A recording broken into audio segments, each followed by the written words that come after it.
कमलायतलोचन लोकपते विजयी भव वेङ्कटशैलपते सचतुर्मुख षण्मुख पञ्चमुख प्रमुखाखिल दैवतमौलिमणे शरणागत वत्सल सारनिधे परिपालय मां वृषशैलपते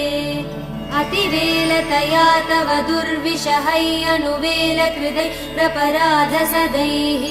हरितं त्वरितं वृषशैलपते परया कृपया परिपाहि हरे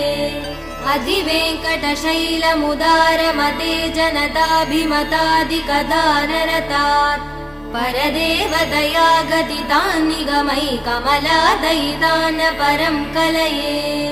कलवेणुरवा वसगोपवधू शतकोटिवृतात् स्मरकोटिसमात् प्रतिवल्लविकाभिमदात् सुखदात् वसुदेव